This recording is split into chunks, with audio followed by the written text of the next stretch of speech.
Assalamualaikum warahmatullahi taala wabarakatuh.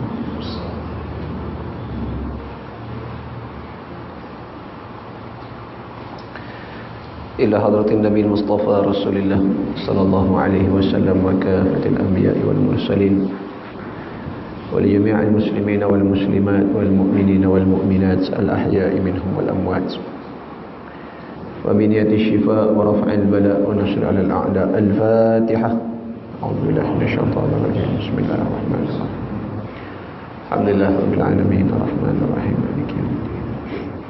Iyyaka na'budu wa iyyaka nasta'in ihdinas siratal mustaqim siratal ladzina an'amta 'alaihim ghairil maghdubi 'alaihim waladdallin. Bismillahirrahmanirrahim. Alhamdulillahirabbil alamin wa bihi nasta'in.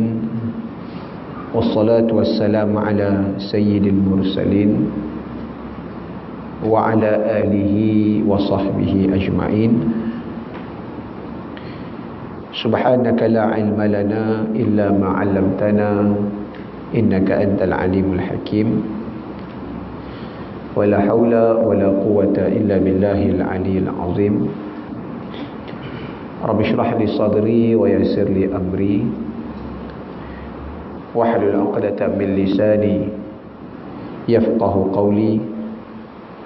Allahumma rabbi yassir wa la tu'assir wa rabbi atmim bil khair. Alhamdulillah, pertamanya marilah sama-sama kita ucap syukur kehadrat Allah Subhanahu wa taala kerana di atas limpah dan kurnianya, taufik serta hidayah daripadanya, dapat sama-sama pada malam yang berbahagia ini kita bertemu kembali dan menyambung kuliah dan juga bacaan kitab kita menggunakan kitab Ayyuhal Walad. Ayyuhal Walad dengan terjemahan Wahai Anakku yang Tercinta, karangan asal daripada Al-Imam Al-Ghazali rahmatullahi alaih dan telah diterjemahkan oleh Syekh Ahmad Fahmi Zamzam hafizahullah ta'ala. Yang mana kita sedang berada pada muka surat 14 yang Rumi lah, versi cetakan Rumi 14 Jawi 14 tak? 15 14 Jawi pun 14 tak? Rumi muka surat 14, hak Jawi pun sama muka surat 14. Kita sampai pada nasihat yang ke-6. Nasihat yang ke-6 dengan tajuk hakikat hidup, cinta dan amal. Itu dia.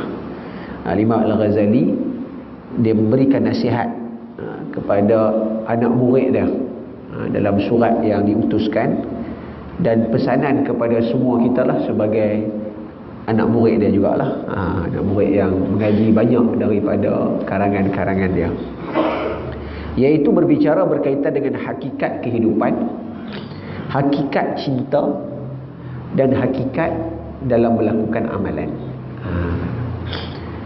Berkata Imam Al-Ghazali rahmatullahi alaih, wahai anakku yang tercinta, hiduplah engkau sesuka-suka hatimu kerana engkau pasti akan mati. Dan cintailah apa sahaja yang engkau kehendaki kerana engkau pasti akan berpisah dengannya. Dan buatlah apa sahaja yang engkau kehendaki kerana engkau pasti akan dibalas mengikut amal perbuatan. Nasihat yang ke-6 daripada Imam Al-Ghazali ini ianya berasal daripada sebuah hadis Nabi SAW yang mempunyai mafhum dan maksud yang hampir sama, iaitu Nabi kata, hiduplah ish ma syi'ta, hiduplah apa sahaja cara mana yang kamu nak. Sebab apa? Kerana fa innaka mayyitun, kerana kamu akan mati. Maknanya ini sebagai satu amaran, sebagai satu tahzir, sebagai satu peringatan kepada semua manusia. Kita boleh pilih cara hidup yang kita mahukan, sama ada hidup dengan ketaatan ataupun sebaliknya hidup dalam dosa dan maksiat. Manusia boleh pilih, ikutlah dia nak buat lagu mana, tapi dia kena ingat hidup dia tak selama-lamanya. Hidupnya takkan bertongkat langit. Hidup kita ni akan ada satu masa kita akan berakhir, akan habis. Akan ada yang namanya kematian. Dan kematian itu pula dia bukan penghabis bagi kehidupan kita. Bila mati, dia bukan penghabis, bukan habis, bukan kosong. Sebab kematian merupakan permulaan kepada kehidupan yang sebenar. Itu dia. Maknanya pesanan ini sebagai satu pesanan yang perlu untuk setiap manusia merenung dan muhasabah. Pesanan yang perlu setiap manusia dia koreksi diri dia masing-masing, untuk dia menilai kembali apakah yang dia lakukan dalam hidup dia, apakah yang kita buat, apakah yang kita laksanakan. Kita boleh pilih untuk hidup dalam ketaatan, dan yang kadang-kadang memilih hidup dengan taat itu sedikit menyukarkan. Hidup dalam taat ni dia payahlah sikit. Sebab apa? Sebab nak kena buat banyak benda, nak kena tinggal benda yang nafsu suka. Nak kena bangkit subuh, nak kena pergi masjid, nak kena baca Quran, nak kena buat itu, nak kena buat ini. Dia susahlah sikit. Dalam masa yang sama dia terpaksa melawan nafsu dia. Dia terpaksa melawan keinginan dia. Dia nak tidur lajak, dia nak makan ikut suka, dia nak ambil apa yang dia rasa dia teringin. Maka itulah benda yang perlu dilalui oleh manusia. Maka manusia itu pilihlah dia nak buat macam mana. Dia nak susah sat untuk dia dapat kenikmatan yang kekal, ataupun dia nak seronok sat dia akan hidup dalam keadaan merana yang kekal. Gitu. Maka kata Imam Al-Ghazali, hiduplah engkau sesuka hatimu, ikut suka. Ikut suka. Nak ikutlah, pilihlah yang suka lagu mana, tapi ingat kerana engkau akan mati. Maknanya itu sebagai amalan. Sampai satu masa dia akan mati, dan mati itu pula dia tak tahu bila. Tak tahu bila. Kita semua tak tahu bila kita mati. Dia tak ada orang kata apa lagi, tempoh yang telah diberitahukan kepada kita. Ajal ada. Seawal kita duduk dalam perut mak kita telah ditulis antaranya ajal manusia. Ada hadis tentang tu. Nabi sebut bila kita duduk 120 hari dalam perut ibu, setelah lalui 40 hari nutfah, 40 hari alaqah, 40 hari mudrah, 120 hari fa arsala ilaihil malak, diutuskan malaikat, maka disuruh diamrikat, di antaranya disuruh untuk tulis rezekinya, ajalnya, diminta untuk catat. Semua kita ada dah dia punya tempoh dia. Cuma tempoh itu tidak dikhabarkan, tak habaq kat manusia, siapa pun tak tahu. Yang tahu siapa? Allah Ta'ala. Yang tahu siapa? Malaikat hak duk tunggu masa nak cabut nyawa. Dia tahu. Dia tahu bila tarikh kita. Dia tak bocor rahsia. Dia tak mehbak kot dia kawan kita, dia tak mehbak. Dia ada simpanan yang clear dekat dia, yang mana bila sampai masanya, fa idza jaa ajaluhum la yastakhiruna sa'atan wa la yastaqdimun. Allah Taala kata bila sampai ajal mereka, sampai dah waktu yang telah ditentukan, lewat pun tak, awal pun tak, memang sampai pada waktu itu. Maka manusia itu perlu berhati-hati, kerana dia hidup macam mana pun, dia pilihlah apa cara yang dia nak, dia kena ingat dia akan mati, dan mati itu datang pada bila-bila masa. Dan cintailah apa sahaja yang engkau kehendaki, kerana engkau pasti akan berpisah dengannya. Maknanya nak suka, nak kasih, nak orang kata bagi pupuk sayang dengan siapa, dengan apa, buatlah. Tapi ingat, fa innaka mufariquh, sesungguhnya satu masa engkau akan berpisah dengannya. Tak payahlah. Dengan sebab tu nak kasih boleh, nak sayang boleh. Pertama, pastikan kasih dan sayang itu kasih kerana Allah. Sebab bila kita kasih kerana Allah, kita kalau berpisah dengan dia, kita terima hakikat bahawasanya kasih yang kita bina adalah kasih sementara, dan sesuatu yang kita kasih itu dia juga adalah milik Allah dan dia merupakan pinjaman daripada Allah. Gitu.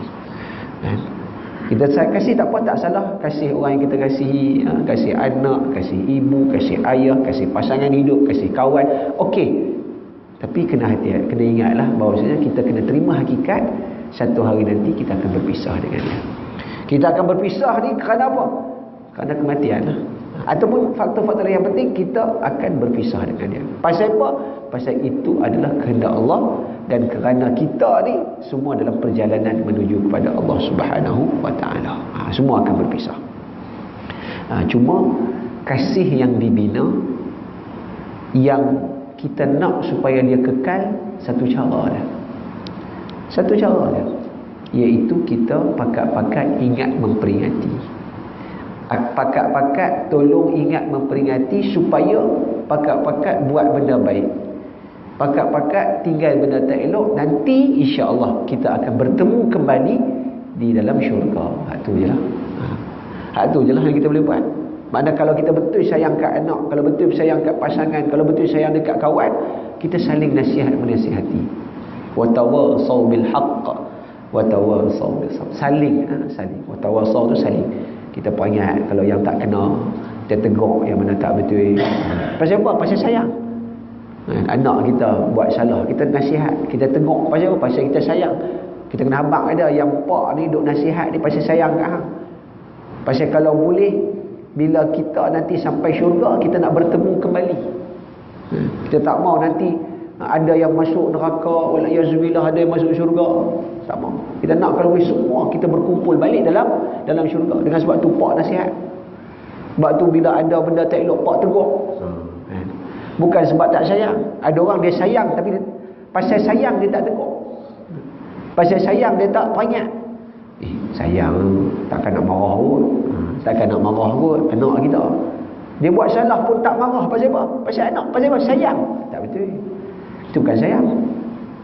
Dia tak sayang lah tak tegur. Kalau dia sayang dia tegur. Sebab apa? Dia tak sayang kerana dia takat nak jumpa anak dia di dunia. Dia takat nak bersama dengan anaknya di dunia. Sedangkan kita nak sayang yang betul-betul sayang. Mana sayang tu, kita nak selamat dunia, dan insya-Allah kita bertemu kembali dalam syurga. Sebab ada hadis tentang tu. Nabi kata kaum keluarga ni kita boleh berkumpul balik. Kawan-kawan boleh bertemu balik dalam syurga. Macam perumpamaan yang kita biasa buat. Kita kalau berkumpul waktu raya kan seronok. Waktu raya. Kenduri kendara adik-beradik kita pakat jumpa ni, aku ni seronok lah. Lama tak jumpa, hak duk kerja di Kuala Lumpur balik mai, hak duk kerja di Johor Bahru pakat balik mai, jumpa tu seronok. Pasal apa? Pasal lama tak jumpa. Raya ni boleh berkumpul ni, anak beranak, cucu semua pakat duk kumpul di rumah ni seronok. Pasal apa? Lama tak jumpa. Yang kegembiraan tu tak tahu nak habaq lagu mana. Kadang-kadang pesan baliklah walaupun satu malam. Dapat satu malam pun tak apalah kira. Kalau macam mana malam raya balik, esok lepas main raya hang nak balik Kuala Lumpur balik bagi boleh ada berkumpul saat. Dan berkumpul itu pula dia bukan boleh duduk cerita, dia tak tahu nak apa, tapi seronok. Seronok. Lama tak jumpa apa, dia boleh sembang kan. Tambah pula hak rapat tu, dia kira sembang sampai pagi. Sembang kot kat beranda rumah. Lama tak jumpa. Pasal seronok. Celah-celah tu ada yang tak boleh balik. Ada yang tak boleh balik. Biasalah kan duk kerja apa, ada yang tak dapat balik, hantar telefon ke apa, minta maaf tak boleh balik, tak dapat cuti. Maaf tak boleh balik, tak dapat cuti. Dengan seorang ataupun dua orang yang tak dapat balik, yang tak dapat mai rumah, yang tak dapat balik kenduri apa, ya, kita akan rasa macam tak syok dia tak ada. Dia ada rasa tak syok. Dia akan rasa kurang seorang. Kalau jadi tak gambar, tak gambar ramai-ramai. Ni ramai-ramai tak ada seorang. Allah, bangah tak balik tu ni. Sebab tak dapat cuti. Dia jadi macam tak best lah. Seorang tak balik. Tu pun ada cucu mana yang duduk ngaji luar negara ke apa, dia jadi seorang tak cukup ni, tak cukup korang. Tak best lah.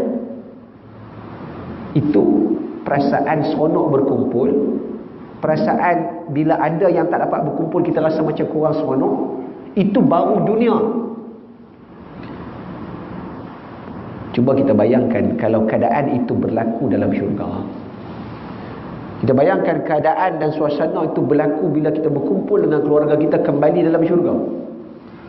Duduk dalam syurga, pakat duduk berkumpul ni, ni jumpa balik, tiba-tiba ada seorang tak ada. Sudah. Pergi mana kawan ni? Pergi mana lagi? Dia kalau kat dunia tak apalah, tak ada pergi duduk overseas ke, duduk kerja ke, duduk Kuala Lumpur ke. Tapi kalau duduk dalam syurga, bila tak ada dalam syurga tu, duduk sebelah tu, duduk neraka, maka tentulah keadaan itu lagi tak seronok. Dengan sebab itulah kasih sayang yang dibina itu boleh. Pertama, Nabi kata ingat kasih sayang okey, tapi ingat binalah kasih sayang itu kerana Allah. Kerana bila sebut kerana Allah, kita kena tahu orang yang kita sayang tu milik Allah. Dia pinjamkan ke muka bumi, dia boleh tarik bila-bila, supaya bila jadi apa-apa kita berpisah dengan dia, kita taklah terlalu bersedih. Tak terlalu bersedih. Yang kedua, sebab kita kasih sayang kerana Allah, kita nak pastikan kasih sayang itu bukan sekadar kita bertemu di dunia, kita nak sampai berterusan dalam syurga. Kemudian dia kata, dan buatlah apa sahaja yang engkau kehendaki, kerana engkau pasti akan dibalas mengikut amal perbuatanmu. Yang terakhir ni, buat. Nabi kata buat. Maksudnya dia kata buat. Nak buat apa, buat ikut suka hang. Ingat, al-jaza min jinsil amal. Balasan berdasarkan jenis amalan yang kita buat. Itu je, mudah. Buat baik, syurga lah tempat dah. Buat tak baik, wala'iyahzubillah neraka. Mana nak buat apa, buat, tapi ingat. Ingat, balasan Allah Ta'ala berdasarkan amalan. Allah Ta'ala tidak akan menzalimi manusia. Allah Ta'ala tidak akan melakukan kezaliman. Maknanya semua orang akan dapat habuan dia. Janji Allah, orang yang buat amal beriman dan beramal soleh boleh syurga. Siapa yang sebaliknya masuk neraka, wala'iyahzubillah. Timbangan amalan ada mizan. Dalam syurga, wal waznu yawma idzinil haqq. Allah Taala sebut Quran, wal waznu yawma idzinil haqq.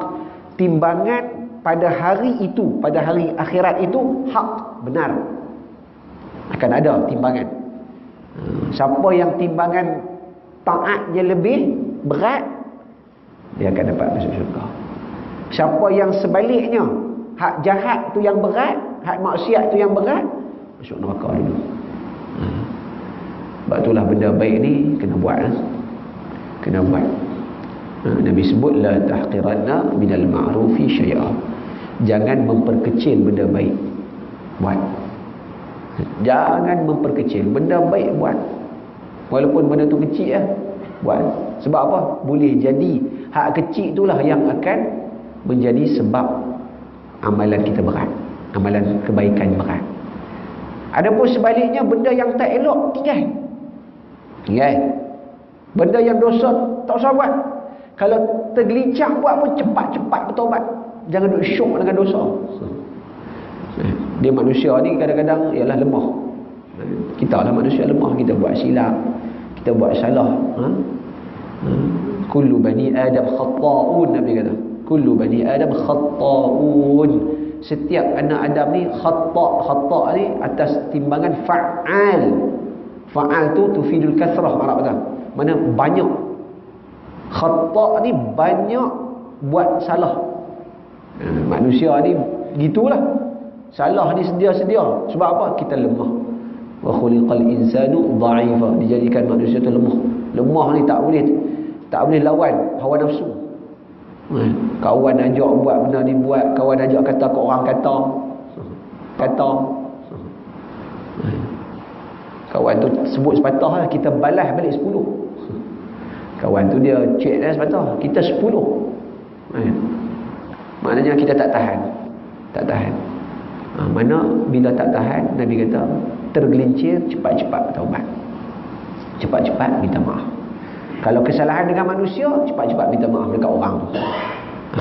Kesalahan dengan Allah Ta'ala, taubat dengan Allah Ta'ala. Kesalahan sama manusia, cepat-cepat minta maaf pada orang yang kita buat tak elok ni. Sebab apa? Sebab setiap kita akan dibalas berdasarkan amalan. Dia akan adalah amalan. Dan kita tahu bahawasanya Allah Ta'ala ni Maha Pemurah. Amalan baik ni Allah Ta'ala bagi gandaan. Allah Ta'ala bagi gandaan amalan baik. Ada yang 1, ada yang 10, ada yang 100. Mana itu amalan baik. Amalan yang buruk, satu kesalahan. Satu buruk, satu dosa. Bahkan lebih rahmatnya Allah, benda baik ni sebelum buat lagi, tak ada buat baru niat nak buat, boleh pahala lah. Baru niat, baru azam nak buat, boleh pahala. Pi buat, tambah pahala. Tu yang hebat. Baru teringin nak derma, teringin tu dapat pahala lah. Boleh duit derma, boleh pahala lagi. Gitu. Sebaliknya pula, kalau buat dosa baru teringin nak buat, tak tulis. Baru teringin nak buat, tak tulis. Tiba-tiba tak jadi buat, lega. Tapi kalau buat, baru dia tulis. Betul. Habis. Itu nasihat yang ke-6. Maknanya hakikat kehidupan sementara. Itu maksudnya. Hakikat kehidupan ni sementara. Kita ke mana pun kita akan mati. Hakikat cinta kita akan berpisah di dunia ni. Tak kira lah siapa. Anak dengan pak, suami dengan isteri, kawan dengan kawan. Itu hakikat. Hakikat kepada percintaan, kasih sayang, kita kena terima hakikat, kita akan berpisah. Sebab tu bila ada kematian, bersedih tak salah. Yang salah adalah meronta-ronta. Dia ada larangan Nabi. An-niyahah. Nabi larang an-niyahah. Niyahah ni meronta-ronta dengan kematian.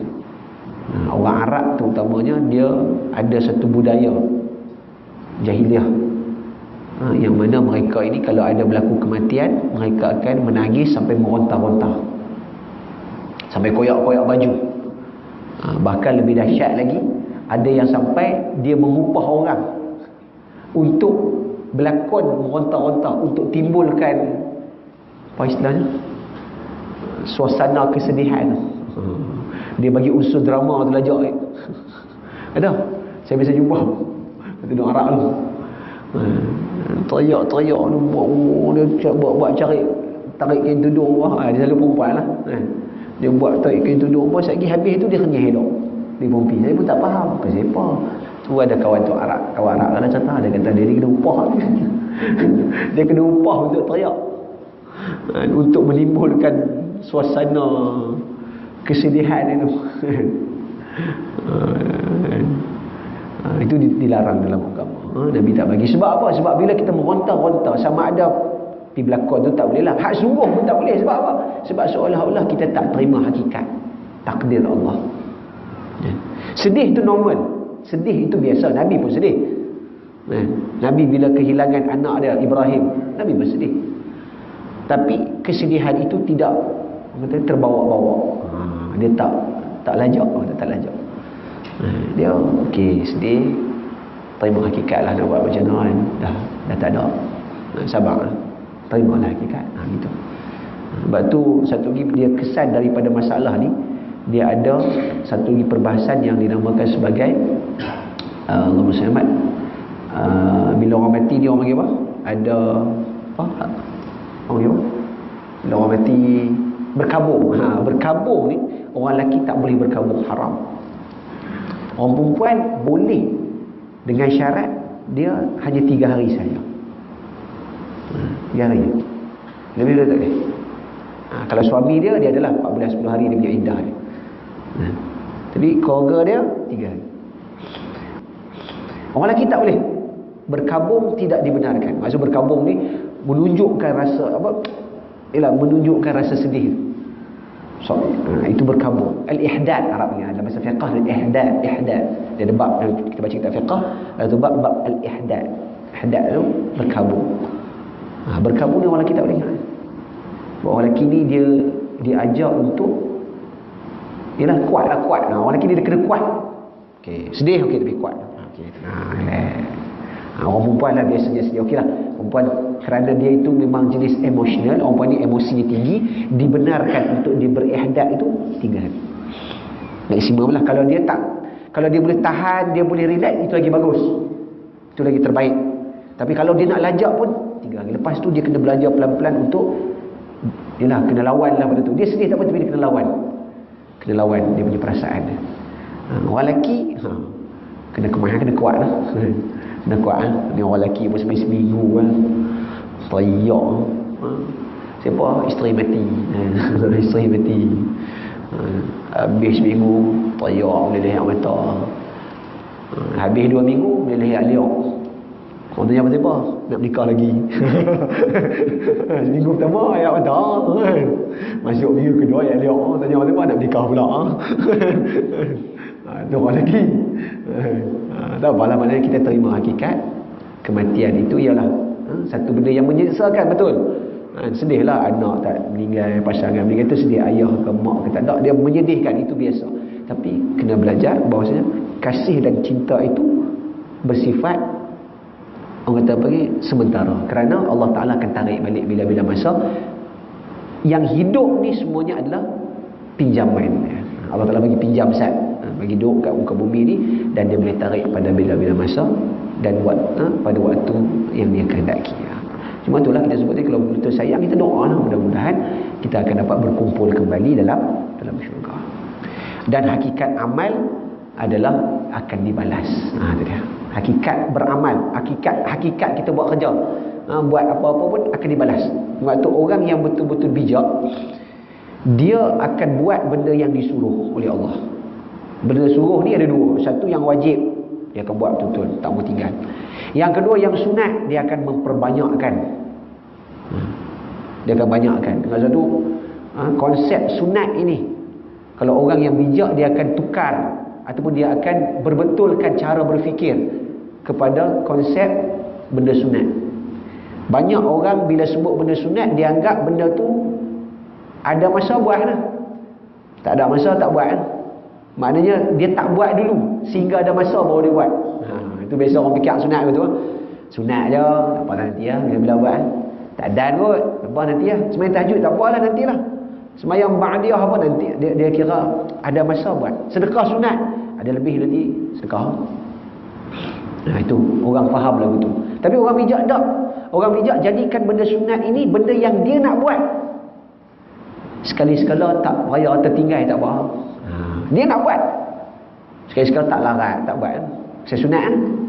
Tapi dia nak buat dulu. Dia mindset dia, aku benda sunat nak buat dulu. Sehingga aku ada kekangan, ada masalah, baru aku tinggalkan. Dan tak apa sebab dia sunat. Beza dengan orang pertama tadi. Orang pertama tadi, dia tunggu ada masa, tunggu ada lapang, tunggu tak sibuk, baru nak buat. Baru nak buat. Dengan kawan hak nombor 2, dia cara fikir, aku nak buat. Sekali-sekala aku tinggal tak boleh pasal benda tu sunat, pasal benda dah kalut tak ada. Tak apa. Benda sunat. Adapun benda wajib tak ada kompromi. Benda wajib tak ada kompromi, mesti kena buat. Mesti kena buat. Sama juga dengan lawan bagi benda suruh. Itu benda yang disuruh. Lawan benda yang suruh, benda yang dilarang. Benda yang dilarang sama. Yang haram tinggal terus. Tak ada kompromi. Haram tinggal. Benda yang makruh, dia tinggal dulu. Tergelincang sekali-sekala tak apalah benda makruh. Bukan buat dulu. Banyak orang makruh pun, salahnya buat makruh je. Dia kira makruh je.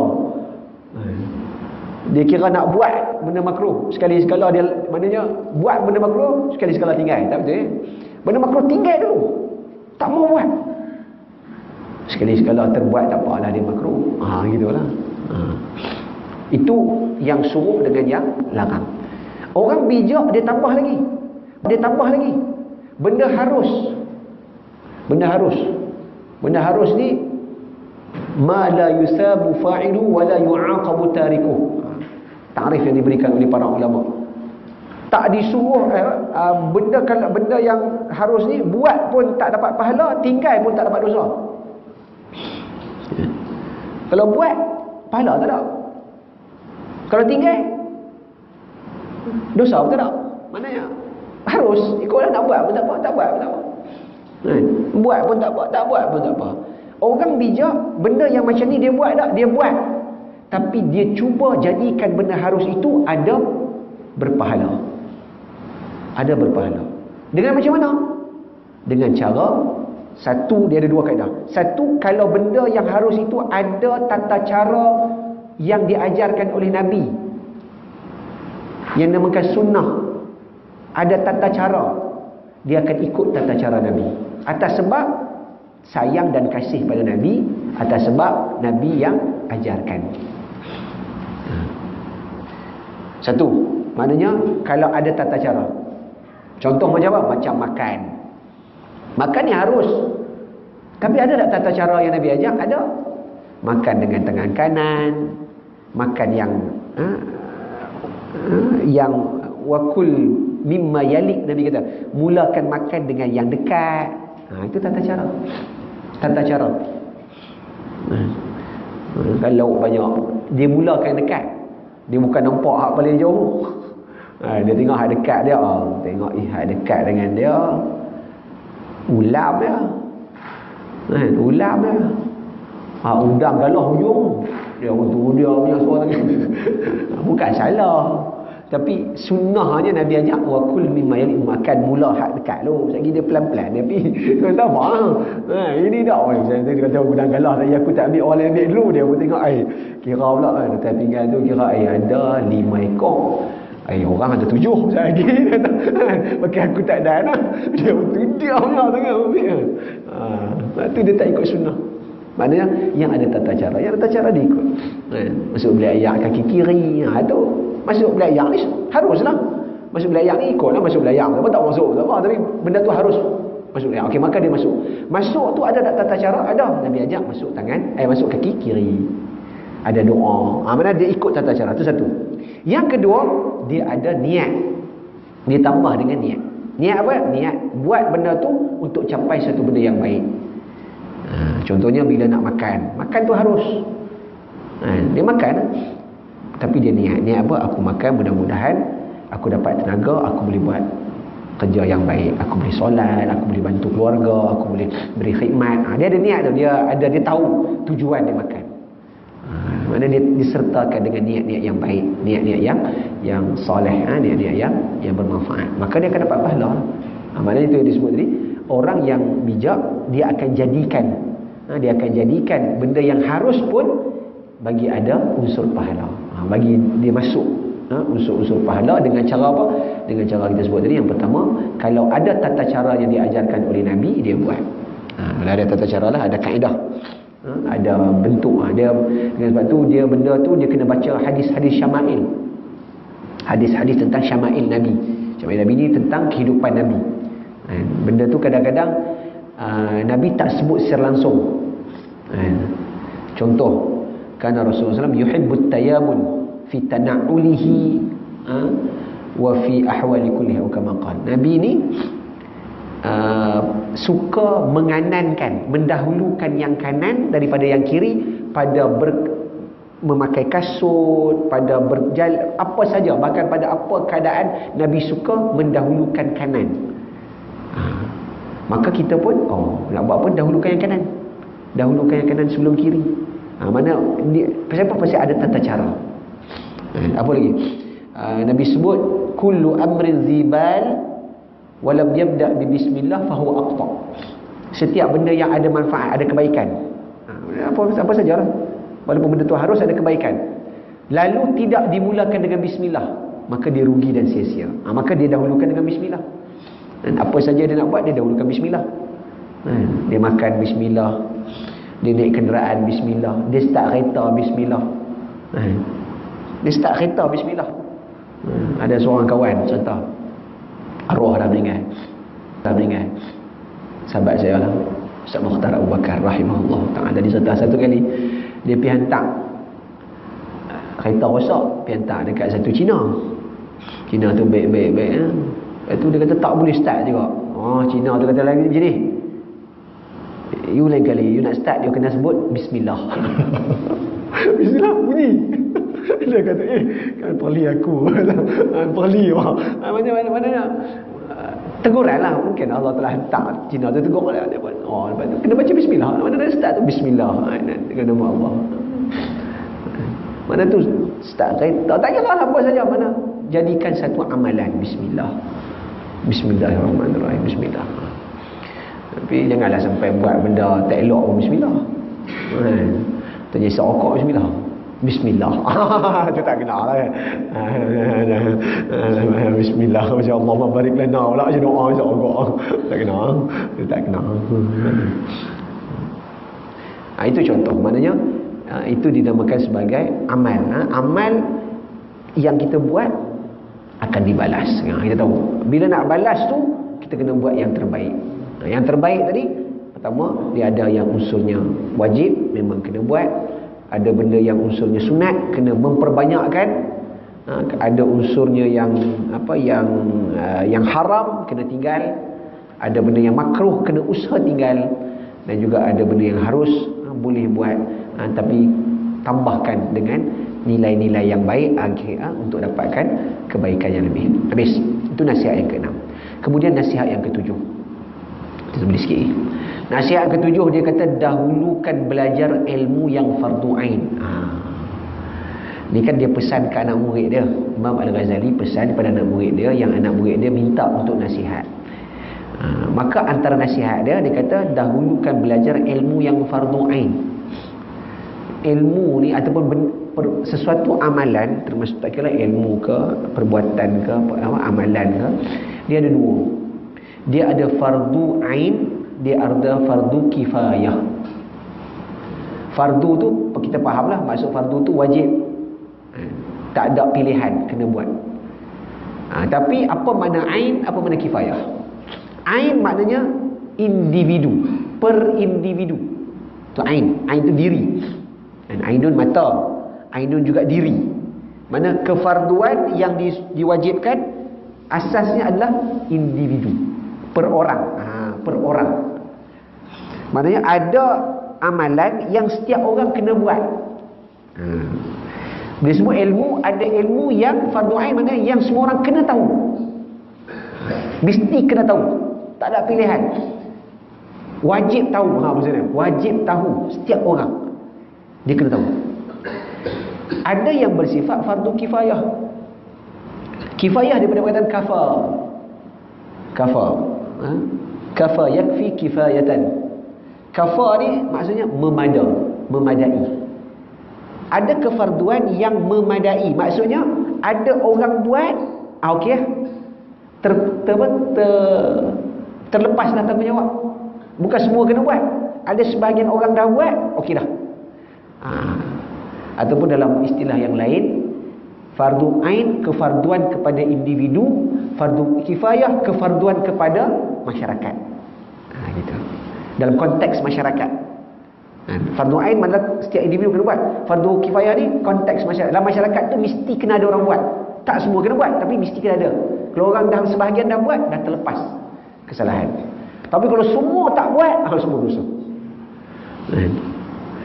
Dia macam antara fardu kifayah seperti menguruskan jenazah, tajhizul mayyit, menguruskan orang mati. Dan orang mati ni dia jadi tanggungjawab pada orang hidup uruskan.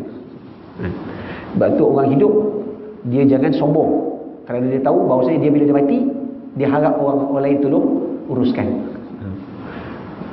Manusia dia tak boleh sombong, dia tak boleh belagak, dia tak boleh orang. Sebab dia kena ingat bila dia mati, orang yang akan uruskan dia.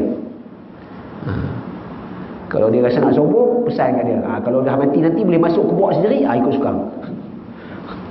Mati golek pergi mandi sendiri, pergi terjun, ikut suka. Tapi kalau hang berharap pada orang nak tolong, kena jaga hubungan sama manusia, kena hormat menghormati. Bila mati je orang yang hidup kena ambil peranan, kena selesaikan. Pastikan diurus jenazahnya, daripada mandi sampailah kepada disimpan. Okey, urus jenazah ni hukum dia apa? Fardu kifayah. Maksudnya apa? Bila ada kematian dalam kampung, kematian dalam masyarakat, kematian dalam taman, kematian dalam satu kawasan, mesti kena ada orang yang uruskan. Tak boleh semua berlepas tangan. Semua tak mau, biar tak boleh, dosa belakang. Tapi kalau ada sebahagian dah pergi buat, yang lain terlepaslah. Macam urus jenazah dah, kalau ada dah orang urus, ada orang yang pergi mandikan, ada orang yang kafankan, ada orang yang pergi solatkan, ada orang yang lepas. Solat jenazah pun sama. Maknanya kalau ada orang yang uruskan, ada pun orang yang solat, sudah selesai. Tapi kalau ramai orang datang solat, itu bagus. Itu ada hadis pula. Nabi sebut tentang pahala untuk kita menguruskan jenazah tu pula. Disebut orang yang solat jenazah dapat pahala. Kita dapat qirat. Satu qirat pahalanya sebesar satu qirat. Dan Nabi kata kalau dia pula iring jenazah itu sampai ke liang, lepas disolatkan, dialah yang tolong bawa, iring. Kalau tak bawa pun diiring sampailah disimpan, dia dapat qiratan. Nabi kata dapat 2 qirat. Lalu para sahabat Nabi menjelaskan kepada para sahabat, satu qirat tu besar mana? Satu qirat itu sebesar gunung Uhud. Gunung Uhud tu satu qirat. Siapa yang biasa pergi Madinah boleh pergi tengok. Gunung Uhud punya besar pada Gunung Jerai. Tengok start ujung tu dia punya. Tu Gunung Uhud. Dia bukan hak kecil tu. Hak kecil tu nama Jabal Rumat. Dekat Bukit Uhud tu, yang dekat bawah tu, yang dekat kubur tu nama Jabal Rumat. Bukit pemanah. Anak bukit lah tu, anak bukit yang menjadi tempat para sahabat memanah tu. Tapi Gunung Uhud hak besar tu. Hak belakang tu. Mana tu satu qirat. Satu qirat. Solat jenazah dapat pahala satu qirat. Pi iring dapat satu lagi, 2 qirat. Itu galakan daripada Nabi. Maknanya supaya Nabi bagi galakan orang yang tahu ada kematian, pergilah solat jenazah, pergilah iring, pergilah uruskan. Walaupun benda tu fardu kifayah, maknanya ala orang lain buat dah, tak apalah orang lain buat, kita pergilah. Mungkinlah nak mandi jenazah bukan semua orang. Mandi jenazah orang yang dekat, kaum keluarga kan, orang yang bertanggungjawab lah. Tapi nak solat semua boleh solat, pergilah solat, tak rugi apa pun. Apa yang keluarga pula tak payahlah risau. Ada keluarga risau, takut duit tak cukup. Takut duit tak cukup lah. Tak usah kira lah. Orang nak main-main, dia duk kira duit tak cukup.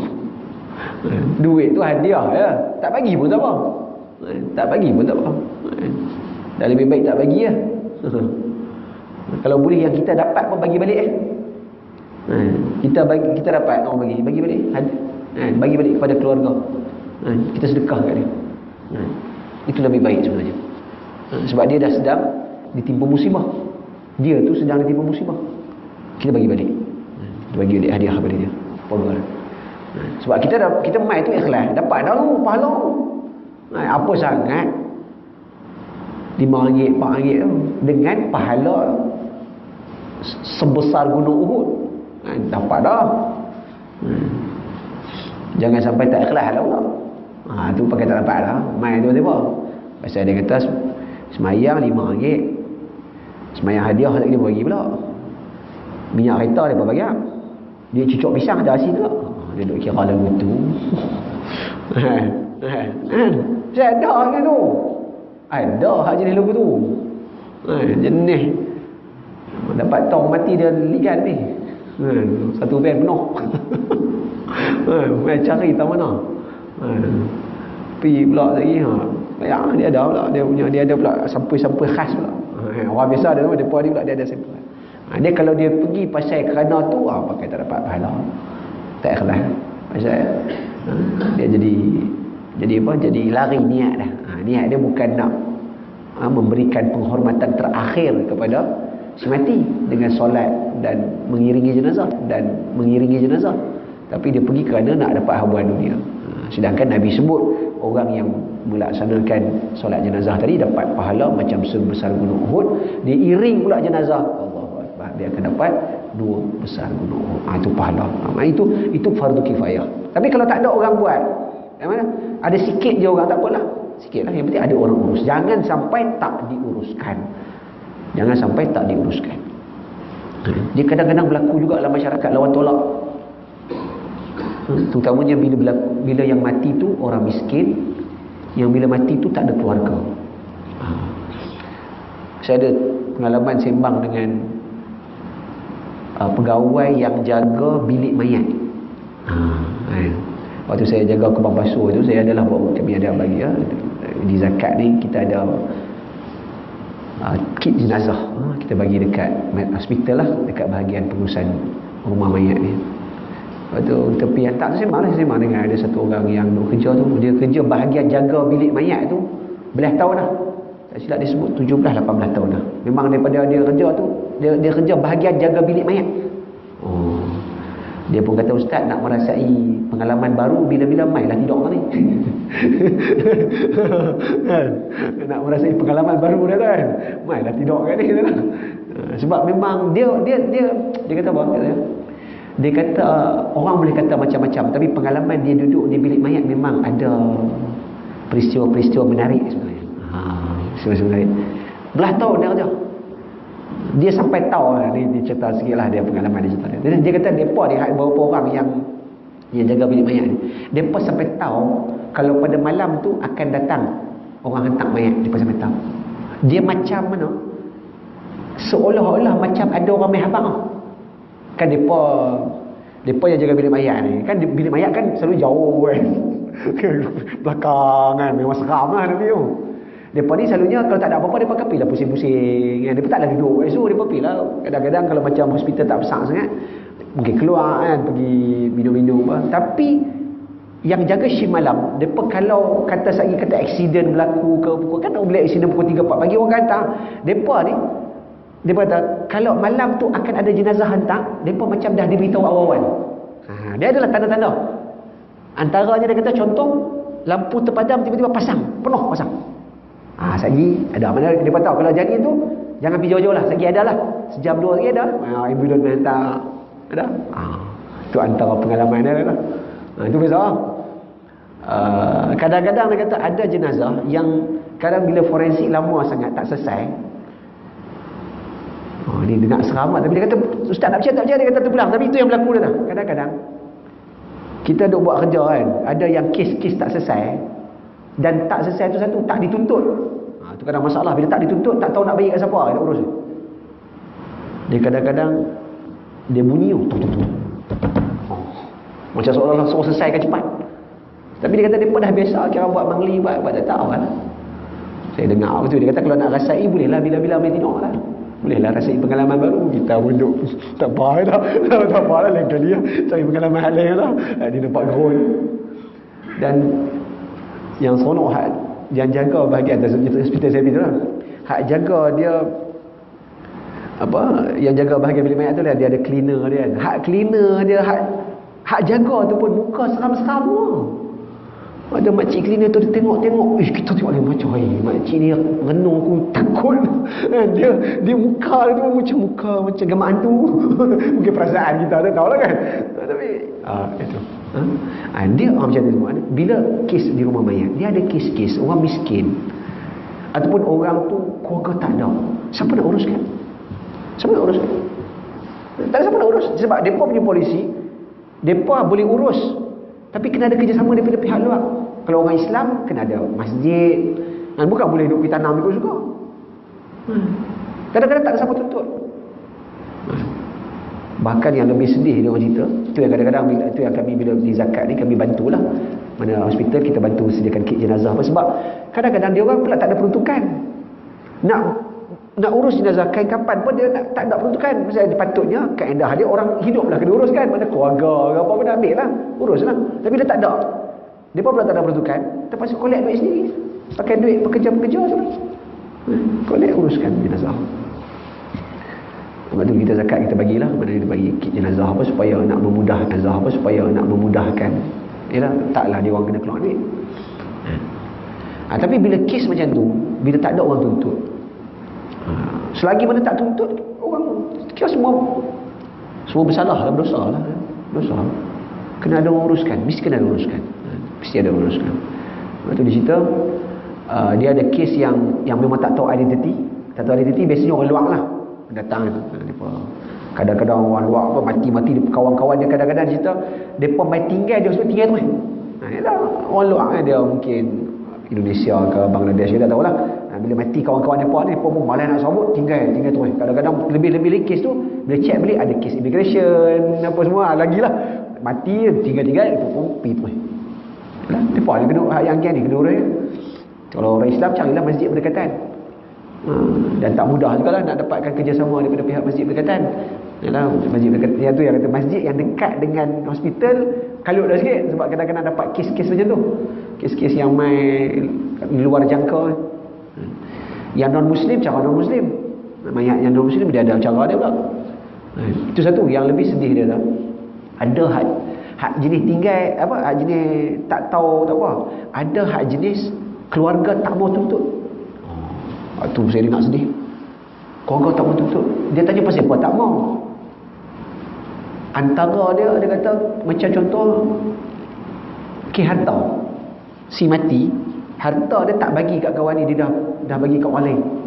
Marah ni, anak ni marah. Mak dia mati tinggal, tak mau ambil. Pandai-pandai lah pun.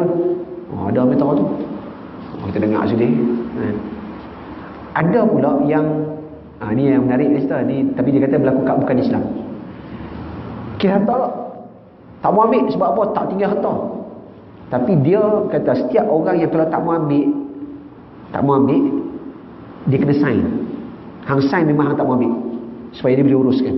Sebab ada kes bila dia tak ada harta, dia pun tak mau ambil. Tiba-tiba bila dah kita nak urus apa, tengok dapat tahu kata ada harta, dia nak balik.